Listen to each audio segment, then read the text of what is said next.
Hi there, welcome back to Watch of Realms, more reviews to do with specific new heroes, this time round Ingrid, one of the new legendary lords of the Watchers, and for the first time ever, the review what I'm doing on a new hero just so happens to be someone that I managed to pull, and that was yesterday when it first came out, I believe.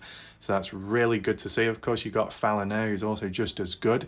Let me know in the comment section, were you lucky enough to pull Ingrid or maybe Fallon or anyone else in between? Leave your comments down below. And I do have video footage and proof of it where I managed to pull her with the animation as well. That can be available in another video on my channel, which is already up there. Feel free to check it out. But just as further proof right now, we go to the hero section. This is my loadout. These are the heroes that I have. Whilst yes, I do have a decent range and there's some decent good ones there, I just don't have the gear. I'm not lucky with the gear, but I'm fairly lucky with the heroes. And after playing this game for nearly a year or so, or however long it was, when I could get a hold of the ancient summons, stones, gems, whatever you want to call it, just wasn't lucky, okay? I kept pulling, opening, wasn't getting anything at all, and then randomly today, yesterday, got Ingrid just like that. So visually, looks pretty good. What I find unique about this character is the fact that they're just sitting down on a throne, and the size of it, the scale. It's always good when you do get those different size scaled heroes, some big, some small, others gigantic, and we're seeing like Yamaret, I think that's the name, that dragon, the frozen one.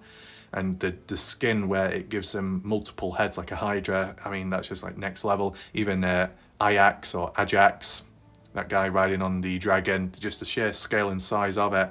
And then you compare it to, what's a good comparison? Yeah, like a dwarf like that. But that's what makes it unique, this game, the different styles, the shapes, the sizes, the dynamics, the variety behind it, okay? Yeah, you can have a massive creature which can do a lot of damage, but then you could have someone very small that packs a punch as well, literally packing a punch right there in his arm because it's mechanical. But nevertheless, let's focus in on Ingrid. Visually speaking, on a throne, almost all golden. You can see the nice patterns on the side there, ingrained, a little shimmery effect.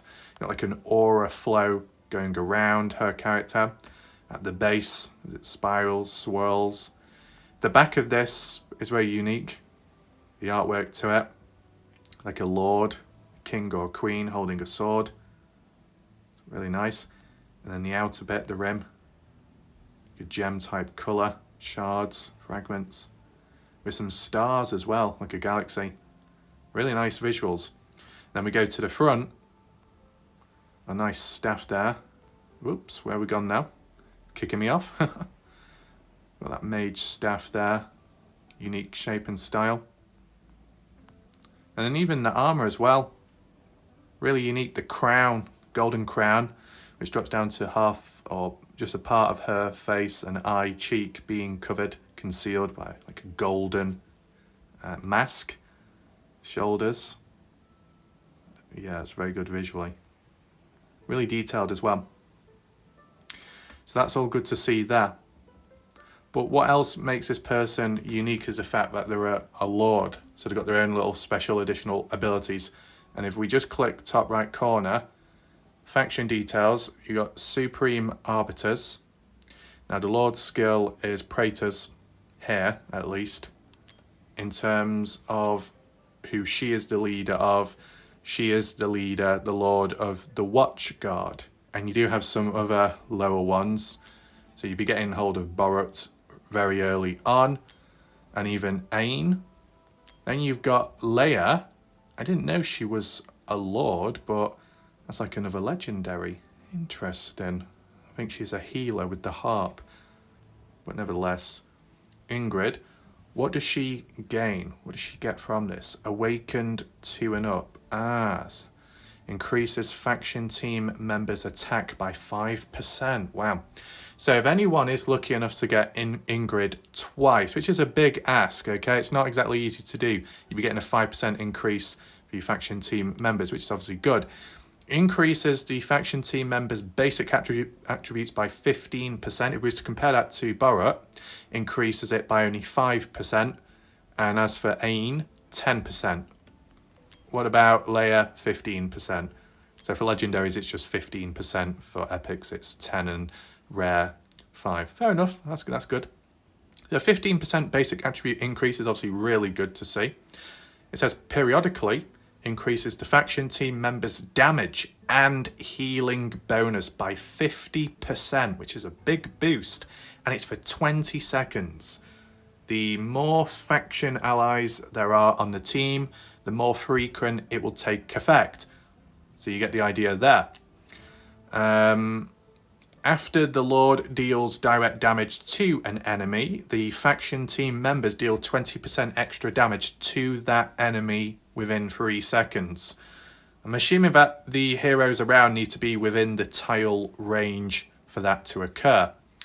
But nice big damage boost. You got 20% here, 15% there, 50% there. That's really good. But of course, this is where there is a bit of a drawback, and it's just being honest, right? The Watch Guard. How many good units are in the Watch Guard? You've got mainly mages, marksmen. Where's the physical attackers? There really isn't any. That is crazy. But you know what? And we are jumping the gun here. Ingrid can do bonus damage in the arena. I'll be honest with you, I don't know how you're supposed to deploy Ingrid early on in the arena when she costs 25, okay? But someone like Cyrene, who just so happens to be a member of this faction, so there can be boost there. Where does it say it? Oh yeah, restores the 12 cost immediately and applies crit rate. So restores 12 cost, so then you can afford someone else. Maybe that could combine with Ingrid if you wanted to get her in fast. But, you know, 25 cost, it's a big ask, isn't it?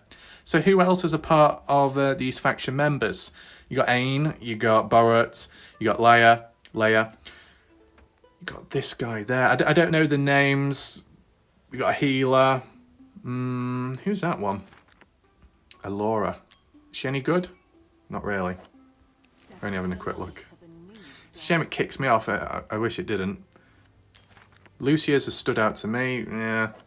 It just doesn't seem to be a strong faction, if I'll be honest with you. Okay, you've got Lightlock, good. You got the Lion Shield guy. Yeah, pretty good. You got Aeon, or Aeona. Really good. Yeah, honestly, it's not that good.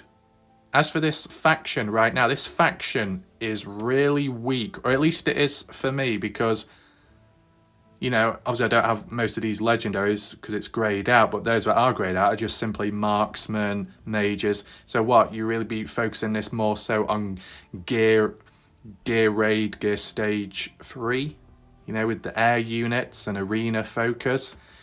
Mainly that's it. It's a little bit disappointing, not gonna lie. Because in contrast, okay, because I did manage to pull him as well, and we'll just get to that here. This guy, Pyros. Okay, hasn't got the best stats compared to Legendary, but look who's within it. You got Nocturne, Monster. You got Septram, Destroyer of Shields. You got Zillatu, Intense Damage and Burning. You got Dolores, Inspiration, Increase Attack.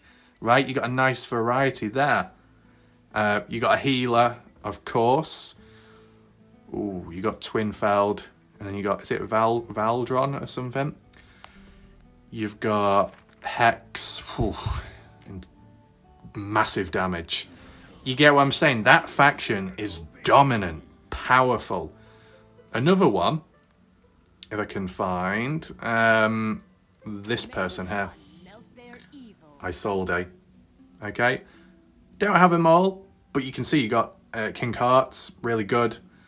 You've got the Viking guy who's a physical attacker, great.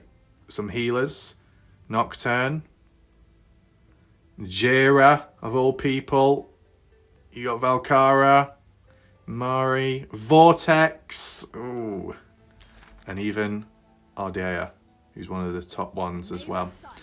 So you can see where it's kind of lacking in some areas. So whilst Ingrid is good herself, who she carries is a band of weaklings, in my opinion. Not as good as other factions. This is just about being realistic. So visually, Ingrid looks very good, how it's detailed, the presence, the aura behind it. Great that this person's a leader and got some good boost bonuses behind it, but in terms of who she would be paired with, there's not really much choice. It's a bit weak. But anyway, we're mainly focusing on what she's capable of. And let me tell you something. I've used her. I was stuck on gear stage, well, is it gear raid 1, stage 19?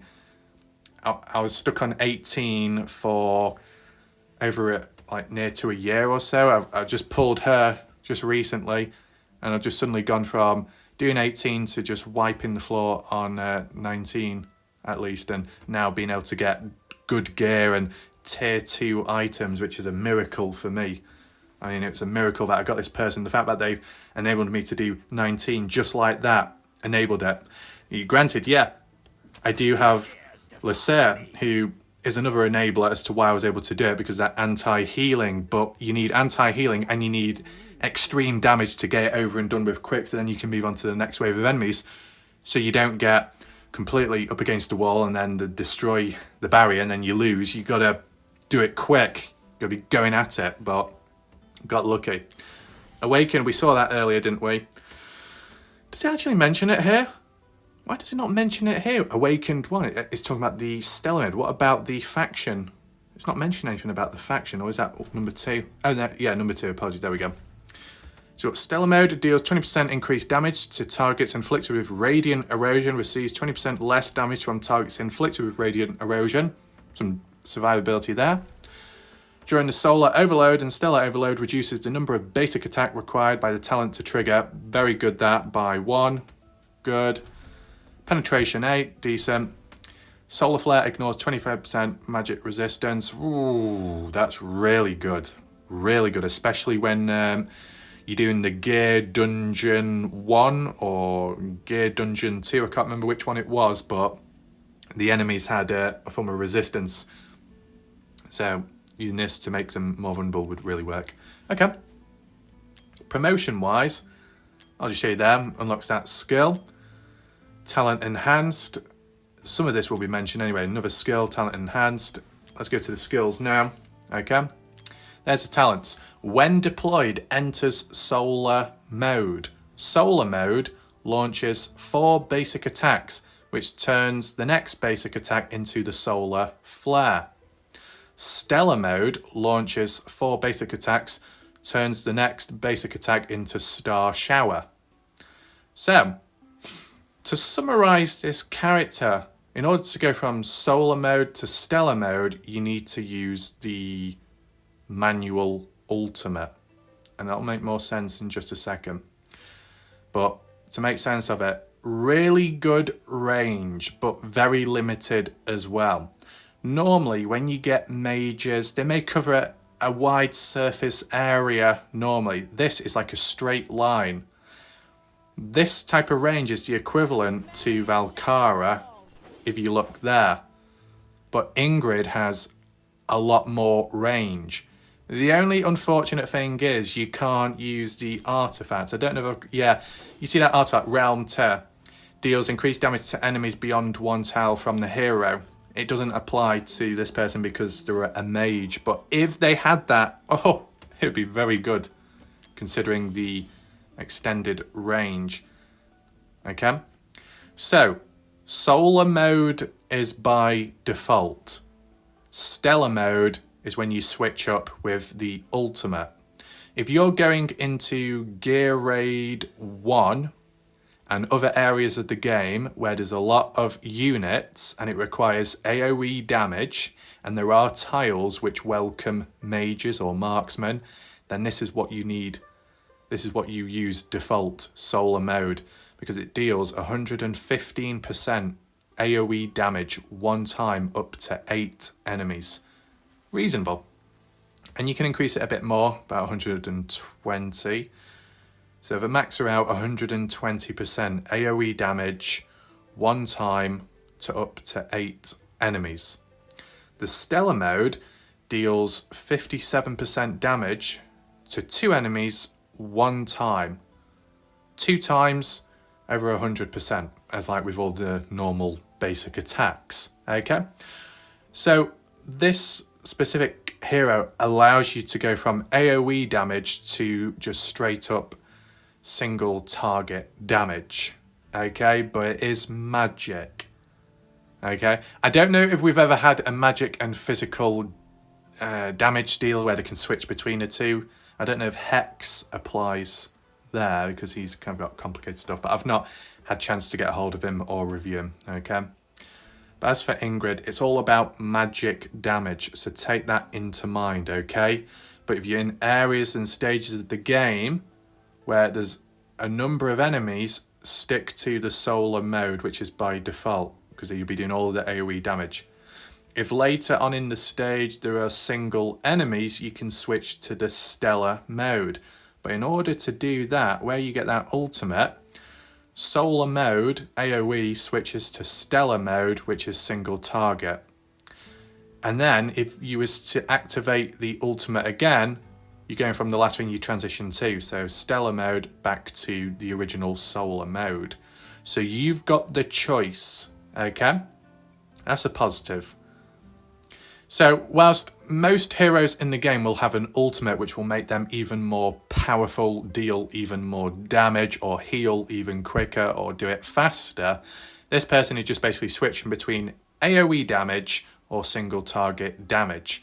But it gives this person more variety in where they can be used in stages of the games, which is really good.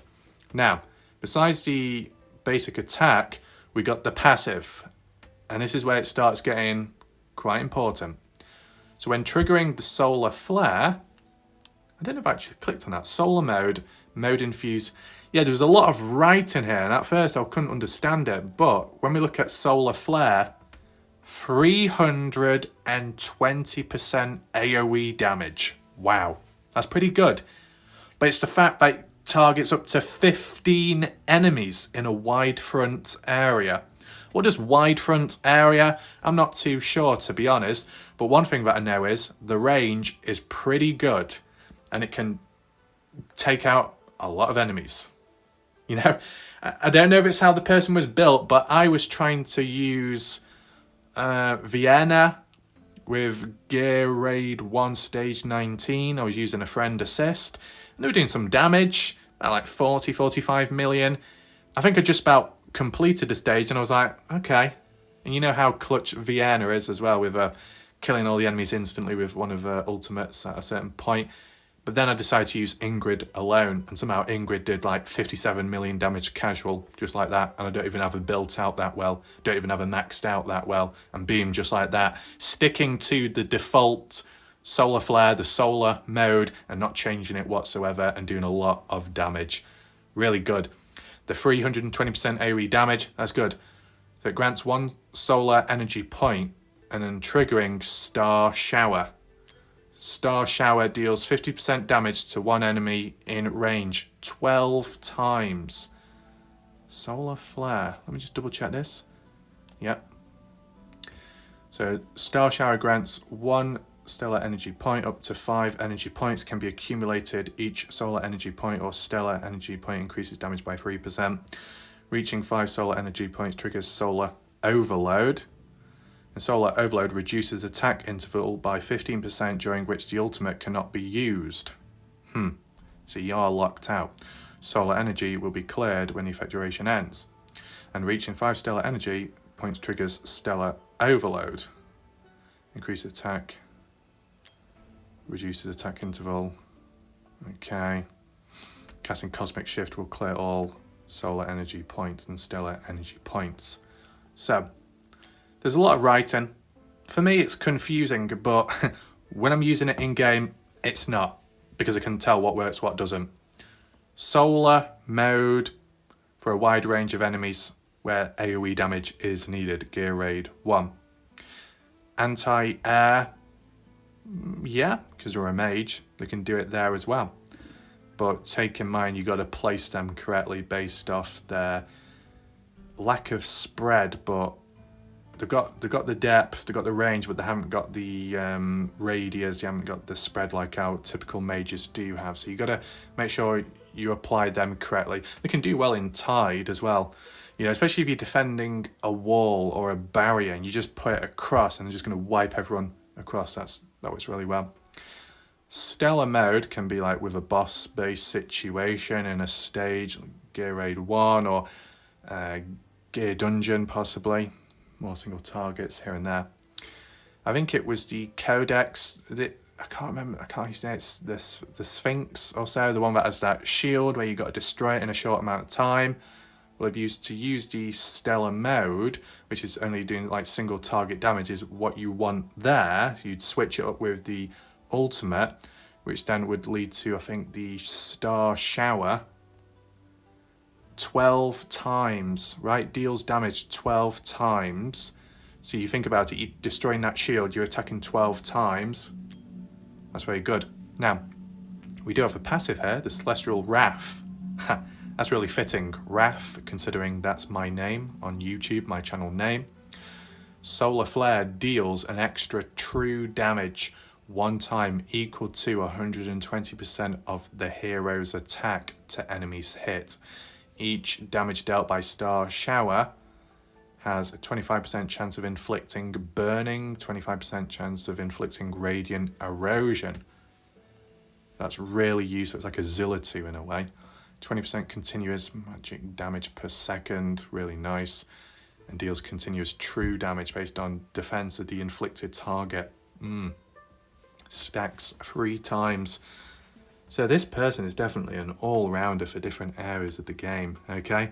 And even if you didn't really know what you were doing, okay, just know that, let me click here, Solar Mode, AoE damage. Think of when you need AoE damage when there's multiple enemies about. Stellar Mode, more intensive, more focused on one enemy at a time. That's like what mages can do, like Nocturne. So, it does work. And with it being magic against more defensive units, it will work as well. Solar Flare. Let me click. There we go. And then last but not least, I believe, yes, arena damage increased by 15%. Really good, but I'll be honest with you, I don't know how you would get her in quick when her cost is very expensive. Where will it show it? Oh. Doesn't seem to allow me to check. Why does it not show up? I don't know. But there's the gear, what I have at the moment. I'm only using what I've got, okay? Very good attack, in my opinion. Terrible attack speed. 130 attack speed, that is terrible. But let me tell you something. When I show you some gameplay later, it's good enough, right? That's what's quite surprising. Crit rate, 96%. Crit damage, 237. It's not too bad. The crit's fine. The crit damage could be up to more. Attack speed definitely needs increasing. But I said I'm only working with what I've got. Now, in order to clear the... I'm going to be honest, to clear the gear... Actually, no, I'll talk about that in the next video because this was just a review. So, hopefully, you found it somewhat interesting. Let me know if you managed to pull her. And yeah, thanks for watching. Goodbye for now.